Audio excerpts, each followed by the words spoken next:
नमस्कार, वंदे मातरम, जय हिंद दोस्तों। मैं Surendra Singh super education study platform में आपका स्वागत करता हूं। हिंदी से मोस्ट 15 क्वेश्चन देखेंगे, 15 प्रश्न देखेंगे इस वीडियो में, चाहे वो संधि से हो, समास से हो, उपसर्ग से हो, प्रत्यय से हो, या फिर पर्यायवाची से हो, या फिर उनका अर्थ पूछता हो, सब कुछ इसी में देखेंगे। 15 प्रश्न, 15 टॉपिक क्लियर। बस बने रहें वीडियो में लास्ट तक। शुरू करते हैं आज की क्लास हिंदी टॉपिक से। पहला प्रश्न दिया है, गरजते घन घनन, घन घन में कौन सा अलंकार है? रूपक होगा, श्लेष होगा, उपमा होगा, या अनुप्रास अलंकार होगा? कौन सा अलंकार है यहाँ पर? तो अनुप्रास अलंकार है यहाँ पर। अनुप्रास अलंकार को कैसे पहचानोगे? नैनो सेकंड में पहचान लेंगे। जहाँ पर व्यंजनों की बार बार आवृत्ति होती हो वहाँ पर कौन सा अलंकार होता है? अनुप्रास अलंकार होता है। और व्यंजन तो आप लोग समझते ही हैं, छोटा बड़ा तो पढ़ा ही होगा। अब जैसे ये छोटा है, बड़ा है, छोटी बड़ी है, ये क्या है? ये स्वर है। क्या है? स्वर है। अब वही व्यंजन की बात की जाए तो व्यंजन कहाँ से स्टार्ट होते हैं? का, खा, गा, छोटे क्लासों में पढ़ा होगा, ये व्यंजन है। तो जहाँ पर वर्णों की बार बार आवृत्ति हो वहाँ पर कौन सा अलंकार होता है? अनुप्रास अलंकार होता है। देखिए यहाँ पर गरजते घन घनन, घन घन में यहाँ पर कौन से वर्ण की बार बार आवृत्ति हो रही है? घा यहाँ पर भी आया है, घा यहाँ पर भी आया है, घा यहाँ पर भी आया है, घा यहाँ पर भी आया है। घा वर्ण की बार बार आवृत्ति हो रही है और ना की भी आवृत्ति हो रही है बार बार। तो यहाँ क्या हो जाएगा? अनुप्रास अलंकार हो जाएगा। दूसरा प्रश्न देखेंगे, किस शब्द में उपसर्ग और प्रत्यय दोनों हैं? उपसर्ग और प्रत्यय से भी क्वेश्चन बनता है कि उपसर्ग क्या होता है और प्रत्यय क्या होता है। तो जान लेंगे पहले उपसर्ग के बारे में। उपसर्ग क्या होता है और प्रत्यय क्या होता है? उपसर्ग वह होता है जो शब्द के पहले लगता है और प्रत्यय वह होता है जो शब्द के पीछे यानी बाद में लगता है। अब आप देखिए, ए में कहा जा रहा है प्रारंभ, बी में कहा जा रहा है सफलता, और सी में कहा जा रहा है परिवहन, और डी में कहा जा रहा है कठिनाइयाँ। तो पहले उपसर्ग किस में आ रहा है अंदाज़ा लगा सकते हैं, और फिर प्रत्यय किस में आ रहा है। दो का सही आंसर करना है। दो का सही आंसर हो जाएगा सफलता। क्या हो जाएगा? सफलता। सफलता में मूल शब्द क्या है? पहले तो मूल शब्द का पता होना चाहिए। तो क्या है? अगर मूल शब्द की बात की जाए तो मूल शब्द बनेगा फल। अगर मैं इसमें पहले उपसर्ग लगा दूं तो कौन सा उपसर्ग लगाना पड़ेगा? फल से पहले क्या आया है? देखिए, फल से पहले क्या आया है? स उपसर्ग आया है। अगर मैं प्रत्यय की बात करूं तो प्रत्यय क्या लग जाएगा? तो प्रत्यय क्या लग जाएगा? ता, क्योंकि ताई तो बचा यहाँ पर। तो अगर मैं इन सबको जोड़ूंगा तो क्या बन जाएगा? सफलता बन जाएगा। उम्मीद करता हूँ उपसर्ग और प्रत्यय से डाउट क्लियर हो गया है होगा, क्योंकि मूल शब्द इसमें फल है और उपसर्ग लगा है सा और प्रत्यय लगा है ता। और इसी क्रम में पूछा जा रहा है कि उपसर्ग क्या है। तो उपसर्ग शब्द के पहले लगता है और प्रत्यय शब्द के बाद में लगता है, जैसे यहाँ पर एक्सप्लेन किया है। 3 नंबर प्रश्न देखेंगे, निरपराध में प्रयुक्त उपसर्ग कौन सा है? निरपराध, यहाँ उपसर्ग पूछा जा रहा है। उपसर्ग मैंने अभी बताया, जो शब्द के पहले लगता है वह उपसर्ग है। उपसर्ग तो शब्द के पहले इसमें क्या लग रहा है? नी या ने या निर या नीर। तो इसका सही आंसर हो जाएगा 3 का क्या हो जाएगा? सी सही हो जाएगा। निरपराध, निरपराध सी वाला सही हो जाएगा। अच्छा, ये तो आपने जान लिया कि निर लगेगा, 3 का सी हो गया। ठीक है, अब निर का अर्थ पूछ ले तो क्या होगा? तो निर का अर्थ होता है बाहर है, निषेध है, रहित होता है। 4 नंबर क्वेश्चन देखेंगे, क्षण संधि का उदाहरण नहीं है। नहीं में पूछा जा रहा है, और किसके बारे में पूछा जा रहा है? क्षण के बारे में, जो नहीं है। नहीं में पूछा जा रहा है स्वल्प, स्वेच्छा, स्वागत, स्वांग।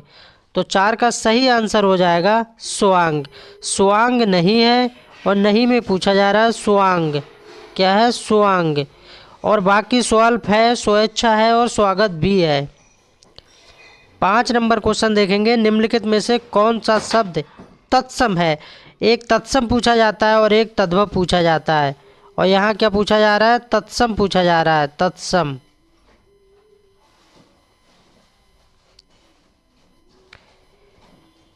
यहाँ कर लीजिए तद्भव और यहाँ तत्सम।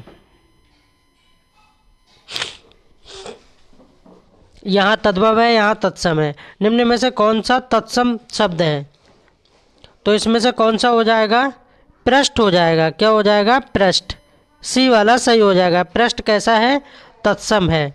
और बाकी शब्द कैसे हैं? लौंग है, बहन है, जवान है, ये कैसे हैं?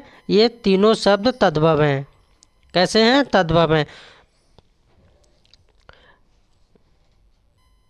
6 नंबर क्वेश्चन देखेंगे, रघुपति शब्द किस समास का उदाहरण है? समास से लिया है ये प्रश्न, बताना है इसमें। रघुपति द्विगु समास होगा, द्वंद्व समास होगा, या बहुब्री समास होगा, या कर्मधारय समास होगा? 6 नंबर में कौन सा समास होगा?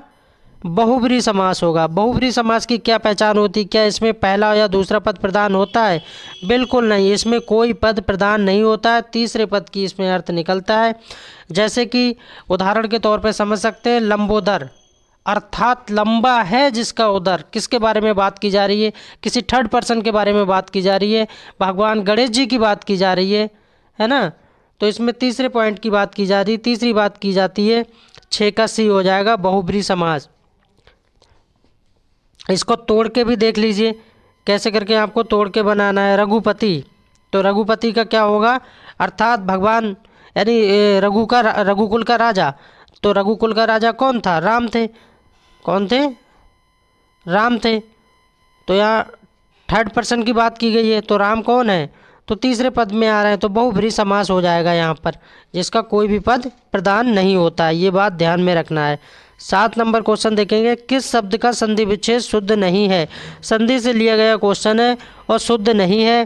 3 सही है, 1 गलत है। उस गलत को पहचानना है कि इसमें कौन सा गलत है। मात्रा धन आनंद मात्रानंद होता है क्या?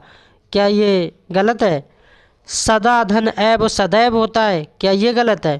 प्रत्यु धन अनुमति पित्रानुमति, क्या ये गलत है? परम धन औदाय परमादौर्य, तो क्या ये गलत है? तो इसमें गलत बताना है। 7 नंबर में गलत क्या है? मात्रा धन आनंद मात्रानंद, ये गलत है और गलत ही पूछा जा रहा है। बाकी सदैव भी ठीक है, ये भी ठीक है और ये भी ठीक है। 8 नंबर क्वेश्चन देखेंगे, कौन सा शब्द कामदेव का पर्याय नहीं है? नहीं में पूछा जा रहा है कि कामदेव का कौन सा पर्याय नहीं है? अनंग, मनसिज, कदर्प, अरविंद। तो 8 का सही आंसर हो जाएगा अरविंद जो है ये कामदेव का पर्याय नहीं है। अब ये तो पता लग गया कि ये कामदेव का पर्याय नहीं है, तो फिर आखिर पर्याय है किसका? तो ये किसका है? अरविंद जो है कमल का पर्याय है। किसका है? कमल का पर्याय है, कमल का। अरविंद किसका पर्यायवाची है? कमल का पर्यायवाची है अरविंद। और कमल के अन्य नाम भी जान लीजिए, जैसे उत्पल है, कुबलय है, इंदिवर है, पद्म है, नलिन है, सरोद है, पायोज है, पंकज है, सतपत्र है, बहुत सारे पर्यायवाची हैं। 9 नंबर क्वेश्चन देखेंगे। 9 नंबर, 9 में क्या है? खा शब्द क्या है? खा के बारे में कहा जा रहा है कि खा शब्द क्या है? अघोष व्यंजन है, अल्पप्राण व्यंजन है, घोष व्यंजन है, या विवृत व्यंजन है? हिंदी की क्लास अगर आपने नहीं देखी है तो हमने डिटेल में पढ़ा दिया है, आप देख सकते हैं। खा शब्द क्या है? अघोष व्यंजन। कैसा है? खा शब्द कैसा है? अघोष व्यंजन है। कैसा व्यंजन है? अघोष व्यंजन है। प्रत्येक वर्ग का प्रथम एवं द्वितीय वर्ण क्या होता है? अघोष व्यंजन कहलाता है। प्रत्येक वर्ग का प्रथम व द्वितीय, जैसे कि आपको बता रहा, जैसे यहाँ पर क्या हो जाएगा? का। अब का के तुरंत बाद क्या आता है? खा आता है। तो का और खा, पहला और दूसरा, ये हो गए। फिर देख लीजिए चा और छा, तो चा के बाद तुरंत क्या आता है? छा आता है, तो चा और छा हो गए। और देख लीजिए टा, और टा के बाद क्या आता है? ठा आता है, तो ये भी हो गए। फिर आगे देख लीजिए ता था, फिर पा फा, ये कैसे हैं? ऊष्म व्यंजन है। और ऊष्म व्यंजन में क्या आता है? और थोड़ा जान लीजिए डिटेल में। ऊष्म व्यंजन में ये भी आते हैं, शा, शा और सा, तीनों सा और हा, ये भी आते हैं ऊष्म व्यंजन में, और ये अघोष व्यंजन के अंतर्गत ही आते हैं।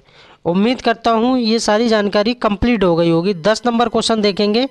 10 नंबर, स्त्री पुरुष में प्रयुक्त समास कौन सा है? बीच में योजक चिन्ह भी लगा है। कौन सा चिन्ह लगा है? योजक चिन्ह लगा है। योजक चिन्ह लगा है यहाँ पर स्त्री और पुरुष में। स्त्री और पुरुष अपोजिट वर्ड भी दिख रहे हैं आपको एक दूसरे के। और समास की बात की जा रही है, क्या बेभव होगा, या कर्मधारय समास होगा, या द्वंद्व समास होगा, या द्विगु समास होगा? तो 10 का सही आंसर हो जाएगा द्वंद्व समास हो जाएगा। अब द्वंद्व समास कैसे हो जाएगा? स्त्री और पुरुष, द्वंद्व समास है, ठीक है। स्त्री और पुरुष, यहाँ पर लोप किसका हो रहा है, बीच में क्या, एक तो योजक चिन्ह होना चाहिए। आप आराम से द्वंद्व समास को नैनो सेकंड में पहचान सकते हैं। बस आपको ट्रिक याद रखना, 3 बातें इसमें याद रखना पड़ेंगी आपको। एक तो ये बीच में योजक चिन्ह होना चाहिए, और दूसरा और होना चाहिए, जैसे स्त्री और पुरुष, स्त्री और पुरुष, दिन और रात, देखिए और आ रहा है, तो यहाँ पर क्या है, द्वंद्व समास हो जाएगा। तो योजक चिन्ह को याद रखना है, और को याद रखना है, और रात और दिन, जैसे कि ये देखिए विलोम भी होंगे द्वंद्व समास में, ये भी एक पहचान है, योजक चिन्ह भी होगा और भी होगा और विलोम भी होंगे एक दूसरे के, तो समझ जाइए कि ये द्वंद्व समास की बात कर रहा है, और आप फटाक से सही आंसर करके आएंगे। 11 नंबर क्वेश्चन है, वाक्यांश के लिए कौन सा शब्द अशुद्ध है। इनकरेक्ट सेंटेंस की बात की जा रही है, गलत की बात की जा रही है, अशुद्ध की बात की जा रही है, क्या अशुद्ध है इसमें। 3 शुद्ध है और 1 अशुद्ध है, अशुद्ध को बताना है। क्षण में या शीघ्र टूटने वाले को क्या कहते हैं, खंडहर कहते हैं। जिसकी आशा ना की गई हो आप प्रत्याशित कहते हैं। जिसे जाना ना जा सके उसको आज्य कहते हैं। दोपहर के पहले के समय को पूर्वाग्रह कहते हैं। तो 11 का सही आंसर हो जाएगा, ए वाला सही हो जाएगा। क्षण में या शीघ्र टूटने वाले को खंडहर नहीं कहते हैं, और नहीं पूछा जा रहा है, यानी अशुद्ध पूछा जा रहा है। अच्छा, खंडहर नहीं कहते हैं तो क्या कहते हैं, क्षणभंगुर कहते हैं। क्या कहते हैं, क्षणभंगुर कहते हैं। बाकी ठीक है, जिसकी आशा ना की गई हो उसको अप्रत्याशित कहते हैं। जिसे जाना ना जा सके उसको अजय कहते हैं। दोपहर के पहले के समय को पूर्वाग्रह कहते हैं। ये तीनों बातें सही हैं। उम्मीद करता हूँ सारे फैक्ट क्लियर हो रहे होंगे, और प्लीज़ मेरे चैनल को लाइक कर दीजिए एंड सब्सक्राइब कर लीजिए। 12 नंबर क्वेश्चन देखेंगे, वर्तनी की दृष्टि से अशुद्ध शब्द कौन सा है। इनकरेक्ट शब्द बताना है, गलत बताना है कि कौन सा यहाँ पर अशुद्ध है। सदुपदेश, तदुपरांत, वाल्मीकि, आकिंचन। तो 12 का सही आंसर हो जाएगा तदुपरांत। ये गलत है। अब ये गलत तो देख लिया, आखिर शुद्ध रूप क्या होगा, तो शुद्ध रूप भी पता होना चाहिए कि शुद्ध रूप की बात कर रहा है, तो शुद्ध रूप भी पता होना चाहिए। तो शुद्ध रूप कैसे लिखेंगे, इसका क्या होगा, तो इसका क्या बनेगा, तदुपरांत बनेगा। क्या बनेगा, तदुपरांत, ये वाला शुद्ध बन जाएगा। जबकि ये जो है इस तरह से बना हुआ गलत है, और गलत ही पूछा जा रहा है शुद्ध। 13 नंबर क्वेश्चन देखेंगे, भाषा संरचना में अपेक्षित भाषा के प्रमुख अंग होते हैं। जो भाषा संरचना है उसमें अपेक्षित भाषा के कितने अंग हैं, क्या 2 हैं, 1 है, 3 है या 4 है। तो इसमें कितने अंग होते हैं, मात्र 2 अंग होते हैं। अब 2 अंग तो आपने जान लिए कि 2 अंग होते हैं, लेकिन कौन कौन से होते हैं, एक तो लिखित होता है और दूसरा मौखिक होता है। 2 ही तरह तो होता है, एक लिखित और एक मौखिक। उम्मीद करता हूँ ये भी फैक्ट क्लियर हो गया होगा। और इस वीडियो का सेकंड लास्ट क्वेश्चन है, 14 नंबर, निम्न में से भाववाचक संज्ञा के अंतर्गत आते हैं।